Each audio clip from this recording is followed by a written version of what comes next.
Bien, continuamos con este programa de análisis internacional a principio de este nuevo año. Y a ver, Carla, en el programa pasado, cuando hablamos del esquema nacional, hablaste del emprendimiento. Diste algunas cifras, algunas voluntades de pensamiento muy interesantes, pero esto viene a empatar en este programa por lo que fue a ofertar, a decir o a dirigir López Obrador en la Organización de las Naciones Unidas. ¿Nos ayudas? Bueno, para empezar, la actitud que ha tenido el presidente cuando llegó aquí a la ONU, de verdad fue como jefe absoluto, llegando aquí a mover, y tal cual dijo, a ver, empresas tienen que poner el 4% de sus utilidades, las personas, los empresarios más fuertes también, un 4%, tales países, 0.5 del PIB, y organizó todo, ¿no? Para poder llegar a una cifra aproximada del billón. Y dijo que pues algo así como sucursales, ¿no? Del Banco del Bienestar a nivel mundial para poder mandar el dinero necesario para que las personas que viven con menos de $2 al día pudieran tener una mejor calidad de vida. Yo primero que nada, como siempre he dicho, el presidente a veces tiene ideas extraordinarias imposibles de aterrizar, porque ¿cómo vas a mandar esas cantidades de dinero a los países que al ser los más pobres también son los más fuertes en corrupción, ¿no? Entonces una de las primeras preguntas fue, bueno, ¿cómo mandaríamos? ¿Cómo sería la forma en poder mandar estos recursos? Y aparte de todo esto, ¿con qué derecho puede llegar él, uno, en un foro que no tiene ni siquiera nada que ver el tema, a venir a decir cómo hacer las cosas cuando, como bien lo decía Carlos, aquí dentro de casa, aquí en México, eh, todo está revuelto y los parámetros están mal y la economía está mal y la corrupción está pésima y él llegó a mandar. Entonces... Oye, Carla, a ver, permíteme, a ver si entiendo. Es decir, el presidente de la República fue a la ONU a dar instrucciones al mundo de cómo invertir y equilibrar mejor la economía, cuando en México, en asambleas de levantaderos callejera, se da la puntada de cancelar o no inversiones. Por ejemplo, un aeropuerto, ¿no? O sea, o un aeropuerto. O un aeropuerto que fue... O una pecera. Y aparte llega a presumir, a ver, la salida de Merkel marca muchas cosas, ¿no? Yo creo que ha sido una mujer que ha marcado historia en la política, sin duda ha dejado un claro estilo de gobierno, pudiendo juntar a dos partidos, ¿no? Completamente diferentes en ideología, pero que logró gobernar de una forma, a mi punto de vista, muy buena en la parte de Alemania. Y tú ves lo que ellos están haciendo y cuando tienes la oportunidad a veces de viajar al extranjero y ves la ideología, por ejemplo, hablando de jóvenes, amigos que tengo en el extranjero, tanto mexicanos radicando en otro lugar como extranjeros, traemos otro chip, ¿no? Y para nosotros el mundo ya no tiene fronteras y la tecnología es el número uno y hacemos negocios por vía redes sociales y nos comunicamos y nos enlazamos, nos movemos y generamos de otra forma. Y aquí estamos presumiendo una refinería, ¿me explicó? Que no tiene sentido, o sea, estamos 50 años atrás de lo que el mundo está. Entonces, bajo esos parámetros, ¿cómo puedes tú atreverte a decirle al mundo qué hacer cuando realmente el mundo está funcionando? O sea, tú eres el único que está, bueno, no el único, pero de los pocos que estás con las ideas que ya todo el mundo no tiene, ¿no? Creo que presumiendo lo de las remesas, por ejemplo, las vacunas, cuando si algo pasó fue que Estados Unidos fue de lo que más vacunó a mexicanos. Más de 300,000 mexicanos viajaron nada más en el primer trimestre cuando se empezó a dar lo de la vacunación para vacunarse en Estados Unidos. O sea, son muchos factores donde te estás dando cuenta que el mexicano está teniendo que buscar en otro lado lo que no tiene en casa. Y llegas y lo presumes, y aparte lo presumes como propio. Entonces, creo que esa imagen que hemos dado al mundo ha sido lamentable, ¿no? Y el problema es que uno, él no va a los foros importantes y cuando va, hace este tipo de cosas. Entonces, pues México de ser el papá de Latinoamérica, como lo mencionábamos en el programa anterior, o ser una imagen, ¿no? De uno de los países más fuertes, estábamos involucrados en el G20, por ejemplo, pues ¿a dónde estamos quedando, no? Vamos en un retroceso que eso A mí más que las consecuencias que tengan hoy, a mí lo que me preocupa es el día de mañana con toda esta incertidumbre de inversiones extranjeras, de nuevos negocios, ¿cómo vamos a volver a arrancar el carro, no? Cuando en 2 años el presidente López Obrador termine su sexenio. Pepe Monroy, de manera muy lastimosa, el jefe del Estado mexicano, es decir, el señor López Obrador, ha sido motivo de mofas, de burlas y de críticas en el extranjero por diferentes puntadas que ha tenido, como esto de andar solicitando disculpas por la conquista, por andar quitando a Colón de Paso de la Reforma, por hablar de la reivindicación de los indígenas y de la mujer en México cuando es un país con altísimo nivel de feminicidios. Es decir, la estampa de México fuera de nuestras fronteras se ha deteriorado de manera muy importante, Pepe. Mira, diría yo, para empezar, el refranero, ¿no? Farol de la calle, oscuridad de la casa, ¿no? Pero ni siquiera eso, Carlos, porque lamentablemente la imagen, y esto voy a invocar a Kissinger en los diálogos con Nixon. Kissinger le decía al presidente Nixon que en buena medida la relación de los países tenía que ver con esta química entre los propios jefes de Estado. Y por eso te explicas que Nixon y Khrushchev, que durante un tiempo no tuvieron esa química, porque no se entendían, porque el otro se bebía un litro de vodka, etcétera, etcétera, hasta que Nixon le entendió la jugada y se convirtió y cambió la relación. Es decir, los países tienen representantes, son los jefes de Estado. No son los jefes de gobierno necesariamente, Carlos. Son los jefes de la nación y atrás hay conceptos de historia, de jurídicos, políticos, conceptuales, filosóficos.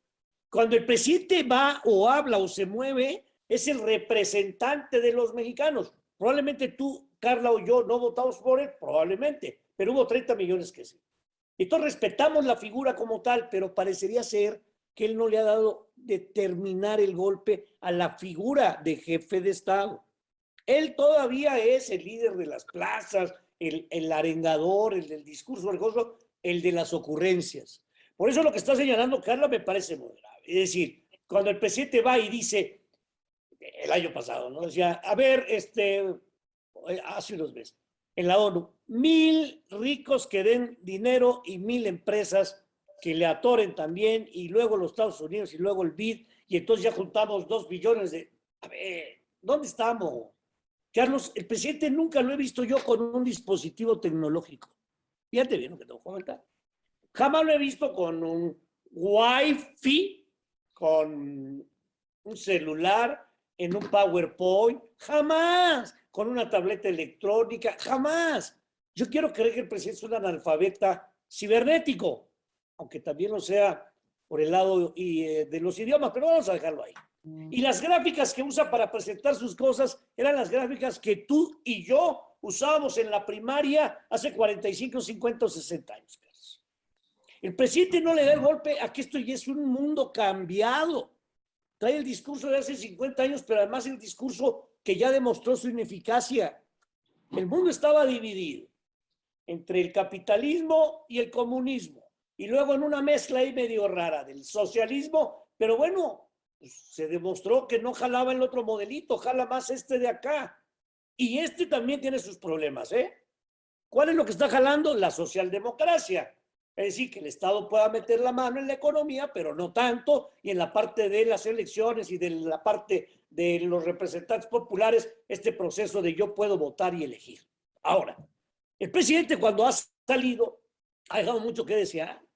Los comentarios de otros representantes en el foro de seguridad, en donde el tema es el terrorismo, el tema es la delincuencia organizada, el tema es las filtraciones de comunicaciones, el tema es los problemas satelitales, el tema es el espacio, Carlos, el espacio desde donde pueden controlar y hacer y volver. Y el presidente va y dicta una homilía como pastor, dicho con respeto a los religiosos, como pastor o predicador de ética y de moral, como si hubiera estado funcionando acá, cuando unos días antes de que fuera a la ONU, uno de sus alfiles principales, el director de la Unidad de Inteligencia Financiera, tuvo que renunciar por la escandalera y el mugrero que se armó en la boda de Antigua Guatemala. Ahora, déjame decirte, en este año, ¿qué es lo que yo miro? Yo miro una agenda también convulsa. Me gusta mucho que haya citado a la lideresa alemana, porque sí, Angela Merkel representa toda una figura, más de 15 años, se dice fácil, se dice rápido, pero tiene todo un sentido. El cambio, la llegada de Biden, cuidado, no es un tema menor. La exposición comercial de Dubái, Carlos, el tema de Glasgow y el tema del medio ambiente. Y este reclamo en donde le decimos a los dirigentes mundiales, hey, volteen porque estamos acabándonos con el planeta. Los migrantes, Carlos, que ha sido un dolor de cabeza que ni para atrás ni para adelante. Y México, con qué cara se para a hablar de los migrantes cuando vemos cómo los tratamos en el sureste? Por favor. Es decir, es el mundo de la incongruencia. Vemos las dictaduras garrafales, atroces, como lo que pasó en la burda elección del presidente, entre comillas, de Nicaragua, y entonces se guarda un silencio cómplice. Entonces ahí sí los mexicanos no hablamos. Ah, pero los mexicanos invitan a Maduro y traen al presidente cubano al más importante festejo de nuestro anuario cívico y lo placean. A ver, Carlos, ¿dónde estamos? Pues claro, los gringos deben decir, oye, ellos sí hablan de sus amigos, sus amigos los protegen. Y yo creo que nos leyeron la cartilla muy fácil.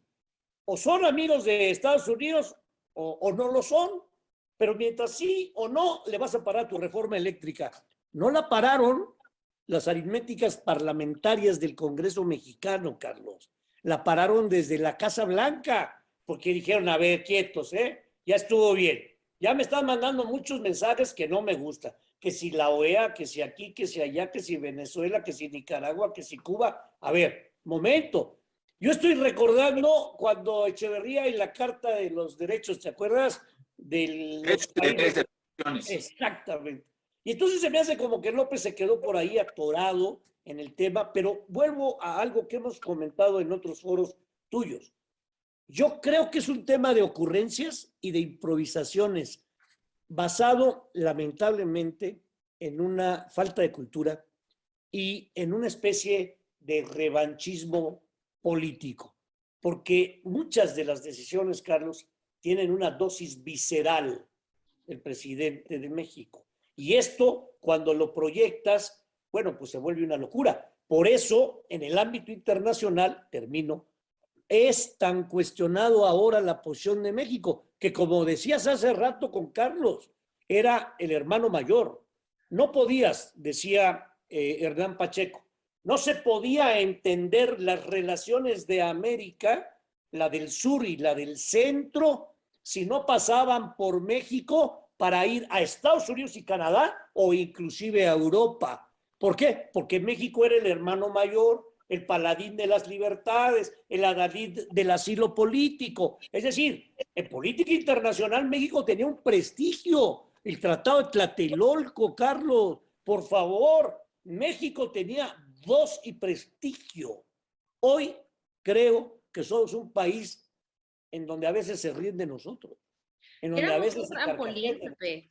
Muchísimas empresas, su primer paso era llegar a México y ya estando en México éramos el trampolín para brincar a muchos lugares porque ya éramos como la carta de recomendación, ¿me explico? Claro, pero porque el tema, Carla, era justo que era como el hermano mayor, pero además era el que te permitía o te facilitaba. Ahora dice, espérame tantito, cuando vemos la ingobernabilidad, cuando vemos la falta de Estado de Derecho. La falta de seriedad ante los convenios. La falta de seriedad, los compromisos. ¿Cómo llego yo e invierto? ¿Cómo voy a invertir yo miles de millones de dólares para una planta cervecera y luego en una asamblea de tecnología de asamblea callejera, 25,000 almas dijeron, ¡no! Y pararon, Carlos, por Dios santo, ¿de dónde estamos? Igual el aeropuerto. Así no se puede, así no se crece. Y luego fíjense, en un mundo donde está el G5, el G6, la inteligencia artificial, donde por favor, volteemos a ver a Dubái. Dubái tiene solamente 50 años de haber nacido como tal, como este concepto. Vean el prodigio que significó la Expo de Dubái. O sea, te recibían robots para entendernos. Pues O sí, sea, pero estás hablando ya de otro mundo que el volvemos presidente al todavía tema no de la termina. educación. Ahí está. O sea, aquí, por ejemplo, talentos, la UNAM sacó uno de los proyectos que era de regeneración de la capa de ozono. ¿Cómo no? Eso no pasó nada y venden los proyectos al extranjero porque aquí No, no hay pero más lejos, presupuesto. Carla, más lejos, le pega a los científicos, Exacto. los critica, los denostan, y luego los científicos que son criticados, denostados, agredidos y agraviados, reciben premios internacionales. Le A ver, pega a vamos, la universidad, por vamos a hacer Dios. una pausa. Esto está muy interesante, sobre todo el debate que está armando. Vamos a hacer una pausa. Esto va en serio, regresamos.